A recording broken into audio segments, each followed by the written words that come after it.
My name is Brigette DePape, and in my Canada we would have a fair and compassionate society that would protect our environment, transition away from dirty energy, and would be fair for Indigenous communities and migrant communities.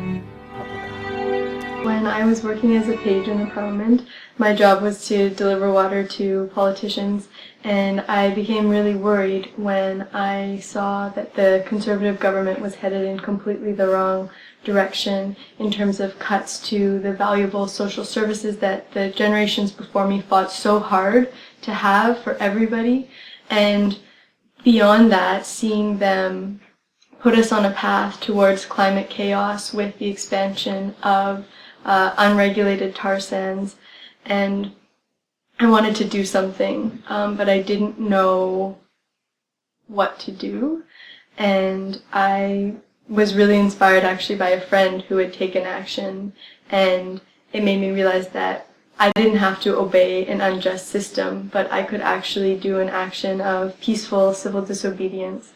So that's when I decided to hold up a Stop Harper sign. What was the reaction?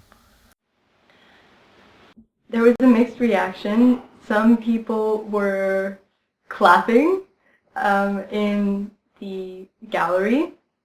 Other people were booing. And so that gave me a sense of what was to come for the next 4 years in terms of the reaction. I've been so grateful for the support, feeling like I'm really part of a much larger movement that sees that we're headed in the wrong direction. And that was probably the best part of that experience, was finding a home and a voice within that movement. As you said, some people did disapprove of your action, and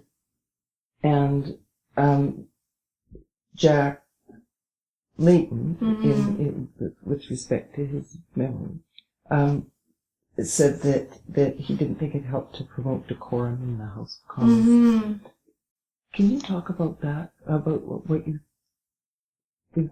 When is it important to people? For people to speak out? To be honest, Jack is someone who I really respect. And I met him when I was in grade 9, and it was wonderful to meet him. I was really inspired by him and Olivia. So when I heard that from him, I was a little bit disappointed, but I also recognized the reality of our political system. And I believe in a tradition where civil disobedience is part of a healthy democracy. And when the rules that are put in place are not serving the majority of people did not vote for Harper. We have a broken system. I do believe that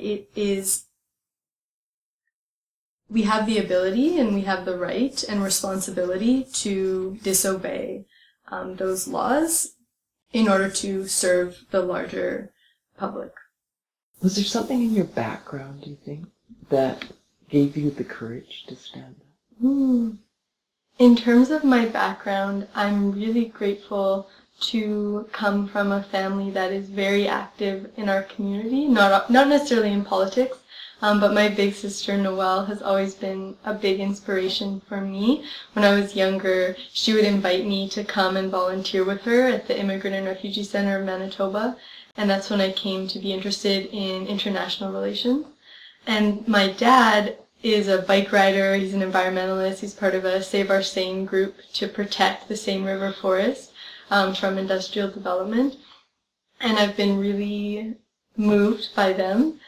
And my grandfather as well, he's a trade unionist, which I actually didn't learn about until after doing this action and kind of coming out as a progressive publicly. I learned all about how my grandpa, when he was working in the hospital, he started organizing workers so that they could have a union, they could have better wages.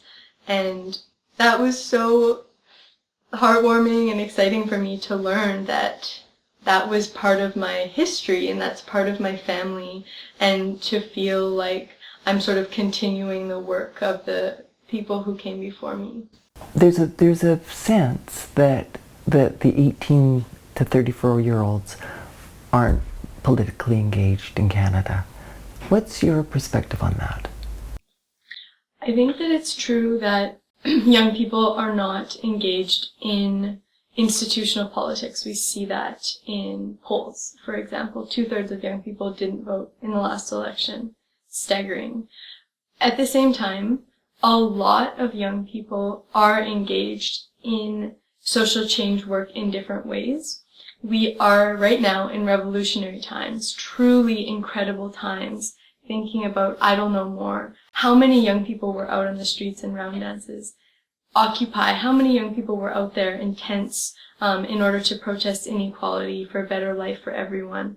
How many young people were out there during Black Lives Matter to ensure that there isn't this kind of systemic racism?